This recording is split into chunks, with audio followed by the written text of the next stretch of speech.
Hey guys, I decided to do part 2. Don't ask me why. I just decided to because it got completely boring today. Until he finds out exactly what happened to Abby and Libby. He also believes that the killer has followed every detail of their investigation. I still believe, even today, that he knows what's happening. He knows what's happening nationally. He knows what's happening locally. He knows who's covering the story and what's being said. In fact, Officer Carter believes that the killer is watching every interview and video coverage of this event.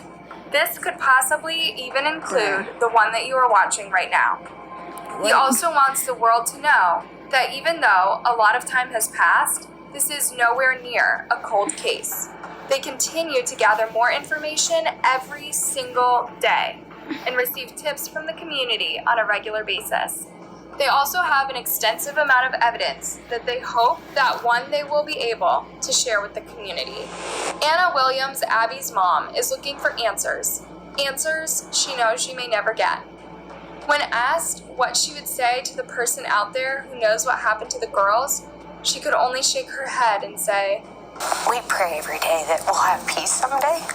We just ask that people Oh my god. just follow that instinct, that gut. Stop. This ain't my Even if phone. you just have a suspicion, just call it in." if you believe you have any possible insight into what could have happened to Libby and Abby, the number to call is 844-459-5786. Or you can submit your tip through email at abbyandlibbystip@cacoshrf.com. Your tip may lead to the answers that so many are searching for. Yeah, whatever you say. I'm sorry, bro. I'm sorry, bro. Don't press me. I'm sorry, bro. This man is Thomas Bart Whitaker, who goes by his middle name, Bart. Sorry, alright. Stop hitting me. Row, awaiting the day that he would be executed. Despite what Bro, Thomas did to stop. get there, his father Kent still fought for mercy for him, while also knowing that the days he had left with his son were likely running out. On one particular day, while leaving prison after visiting Bart, Kent believed that this could be the last time he would ever see his son again, alive. As we were leaving, we put our hands up to the glass, and he puts his hand up on the other side, and we smile, we say, "We love you," and then we left. Kent was right to have this fear. This is because he and his family are from Texas, the state that executes more prisoners than anywhere else in America. He knew Bart would likely become just another number. Kent's decision to not only stand by his son but fight for his life is one that a lot of other fathers in his position probably wouldn't have been able to make. That is because Bart, the son he was defending, was found guilty of planning murders of Kent's wife and other son. This fateful day was December 10th of 2003. The Whitaker family had just returned to their family home after having dinner together. All of a sudden, a masked gunman entered their family home and began shooting. Kent's wife, Patricia, who was 51 years old, was shot and killed. Their other son, Kevin, just 19 years old, was also shot and killed. Bart, as well as Kent, were also shot, but both survived. Kent may have survived what happened to him, but he suffered far more than anyone else in this situation has. Not only did he lose his beloved wife and son, but he later had to face the reality that his surviving son was an absolute monster, willing to end the lives of his own flesh and blood. I am the single greatest victim in this crime, and nobody has to try to convince me of how awful this crime was. To understand how this tragedy unfolded, we have to go back to where it all began, in the beautiful Sugar Land, Texas. This area, once considered nothing but a suburban wasteland, was transformed into one of the most successful and wealthiest regions in the state. It was a safe area where kids could play outside and roam freely without their parents worrying about something happening to them. The Whitakers seemed like a normal, happy family. Yep, tonight. Their home videos portray this well. Both parents were devoted to their children, and the boys had every opportunity to succeed in life. Bart was a sweet little boy that his parents loved to dote upon. His Okay, mother, I gotta who do went by something real quick. Trisha, used to be a Not mine if I do it. I might just get kicked from the reading this phone. Mariah! Zombie said, be up tonight. God dang it, bruh! How you figure out?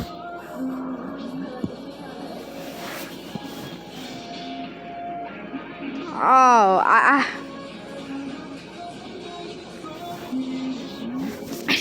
I'm sorry, guys. son Kevin, just 19 years old, was also shot and Okay, killed. yeah, I had to reload the Bart, video. I had as to, well as Kent, I were also accidentally, shot, but both survived. Kent may have survived what happened to him, but he suffered What? far more than anyone else in this Okay, situation bro, can you has. stop Not telling only him did to he stop? lose his beloved wife He's and super son, weird. but Don't he like later him. had to face the reality that his surviving son was an absolute monster, I thought you willing was to end the weird, lives but of his he- own flesh and blood. Oh my god! I The thought single Tanner was greatest weird. victim in this crime. And nobody Nah, Tanner's never gonna be weird neither, has though. to try to convince me of how awful this crime was. To understand how this tragedy I'll be unfolded, right back. I'll we do have to something. go back to where it all began, in the beautiful Sugar Land, Texas. This area, once considered nothing but a suburban wasteland, was transformed into one of the most successful and wealthiest regions in the state. It was a safe area where kids could play outside and roam freely without their parents. You didn't have to kick me! To them. The Whitakers seemed like a normal, happy I'm family. the kicker human. I ain't supposed to be kicked. My back don't say kick Both him. parents were devoted to their children, and the boys had every opportunity to succeed in life. Bart was a sweet little boy that his parents loved to dote upon. His mother, who went by Trisha, used to be a school teacher, but later stayed home to devote all of her time to her kids. Bart and Kevin were not only brothers, but best friends who did everything together. Kevin wanted to be just like his older brother. He looked up to me and wanted to be me, and I thought that was so ironic because I wanted to be him. Bart recalls while sitting in a jail cell. It's hard to imagine that a child that seems so sweet and loving was also full of rage Wrong. Sorry, that he would sorry, one guys. day use against his own family. Bart says that Okay, he had a I'm good getting relationship with sleepy, his bro. parents. In fact, it was more than just good. It was what most people dream of. His bond with his father was especially close, even when he became a teenager. The two of them shared a mutual love for biking and would compete regularly. When interviewed about his early family life, Bart became overwhelmed and asked to take a break. It's all a lot thinking back on all those days. We had a pretty close family. In terms of what was going on inside of me, that was a little different. Never really fit in very well with anybody, to be honest with you. December 10th of 2003 was supposed to be a day of celebration. As far as his family knew, Bart would soon be graduating and later moving on to law enforcement. As a reward for his success, Bart's parents gave him an expensive Rolex watch. The dinner that they spent out at a seafood kitchen that night was supposed to be in celebration of Bart. It actually started off as a really happy evening, as is evident in how happy they all looked in the last photo that would be taken of Patricia and Kent before they were killed. The two soon-to-be victims had no idea how their evening was going to end. In the picture, you can also see Bart, who was treated to his favorite dessert that night, bread pudding, to congratulate him on his success. It's hard to believe that while he has a smile on his face, he knows that in a matter of minutes, his family will be killed. Lots of laughter, yeah. We were happy and we were teasing each other. But then we did that whenever we were together. Out of everyone in the family, only Bart is aware that while they enjoy their dinner, an intruder has entered their house and is waiting for them to return. I don't really know a better term for how I was feeling other than I was in autopilot. I wasn't even aware of myself. The family drove the short 5-minute drive home from the restaurant and went into what they thought would be the safety of their own home. Kevin was the first to walk inside, with Trisha behind him. This is when the shooting occurred. I went out to my car to get my cell phone, and I was walking back from the car when the first shots happened. Meanwhile, Sergeant Marshall Slott, who had also spent the evening having dinner with his family, returned home to his pager going off. Sugarland is an incredibly safe area where little crime occurs. When Sergeant Slott calls the police station and finds out about the shooting, he didn't even believe the news at first. The dispatcher told me that 4 people had been shot. I initially thought she was joking with me.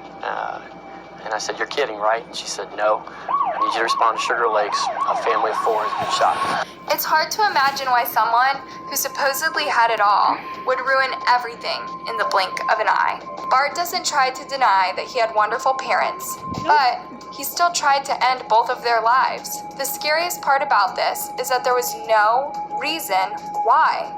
Bart had money, he had love, and he had no reason to want to try and get revenge on his family. Kent remembers nearly every detail of the moment he realized he and his family were being shot at. I'm on the front porch. I hear a shot. Trisha's saying, "Oh no," and then another loud noise. I didn't recognize them as gunshots. I didn't really understand what was happening. Bart also recalls how he was feeling when the first shot rang out. Nothing at first, and then the gunshots went off, and shock. Because Kent didn't realize that what he had heard were gunshots, he initially didn't think that they were in any danger. He thought it was just some sort of joke. I walked up to the door. All the lights in the house were out, but the street light showed a single figure in a ski mask, maybe 6-8 feet away. My reaction was, I wonder which one of Kevin's goofball friends is playing a trick on us with the paintball gun. And I just stood there. But a moment later, I was shot too. Kent tries to call out to Bart to keep him from going inside the house. But before he knows it, a 4th shot rings out. A neighbor heard the gunshots and called 911 right away. Someone just shot our neighbors. Get over here. A panicked voice can be heard saying. Things are hazy for Bart after this point. I know I ran into the house. They say I ran past my dad, but I don't even remember seeing him. I do remember getting shot. I do vaguely remember making the 911 call. At first, nothing seems too suspicious about Bart's 911 call. Okay, where you been shot at, sir? Oh, my arm. Okay, Bart, who shot you? I don't know. When police first get to the Whitaker house, the first thing they find is Kevin, dead on the ground.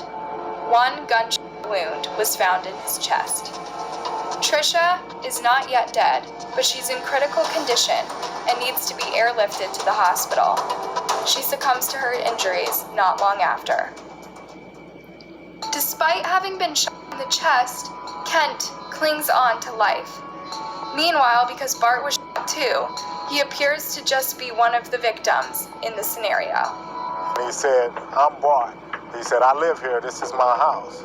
So I figured, he belonged there, and I said, "Where's the bad guy?" Bart had truly arranged for himself to get shot so that he wouldn't look like the perpetrator here. He wanted to throw the police off track, and it worked just as he planned. All signs are pointing to this being a burglary gone bad. It appears as if someone had broken into the home and was in the process of robbing the Whitakers when they returned home. It doesn't seem like an inside job. The police comb through the scene, looking for anything that might help them towards who did this. They end up finding a gun, which they take to the lab, but there are no fingerprints to be found initially. After taking a closer look, they do find the imprint of a palm of someone's hand. But this isn't really much to go off still. Every piece of evidence that police managed to find turns out to be a dead end. It seems as if the killer has made a clean getaway. So, the police head to the hospital to interview the sole survivors, Kent and Bart. They were in separate rooms. So we first went to Kent Whitaker. Kent seemed somewhat at peace. He was obviously upset, but not crying. But he very much demanded that we catch who was responsible for committing this crime. Kent was dealing with a huge mix of emotions. He just lost his wife and son and is trying to grapple with how he'll live life without them. While he wants revenge, he also wants to find it in his heart to forgive the person who did this. Kent prays to God for the ability to forgive the killer. and as soon as he does, he finds peace and a sense of comfort. As the case continues to unravel, police make a strange discovery. Bart had been lying to his family about his studies. Not only was he not about to graduate, but he hadn't even been in school. This lie begins to make Bart start to look more suspicious. Police can't yet pin anything on Bart since he too was shot that night, so they zero in on his friends. While Bart is hiding out in Mexico, little does he know that a friend of his has already thrown him under the bus. After being questioned by the police, a man named Stephen Champagne admits that he agreed to be a part of Bart's plot to kill his family. He drove the getaway car for another friend, Christopher Brashear, who was ultimately the one to commit the murders. Now that police finally had proof that this whole thing had been orchestrated by Bart, all they had to do was track him down. Eventually, they determined that Bart is living under an alias in Mexico. He's working at a furniture store and dating his boss's daughter. He is eventually arrested, charged with capital murder, and sentenced to death. When asked later why Bart decided to kill his own family, he referenced feelings that began popping up back in high school. While he loved his brother Kevin, he compared himself to him and felt as if he wasn't as good as him. His lack of confidence and feelings of inadequacy ultimately led to resentment towards his entire family.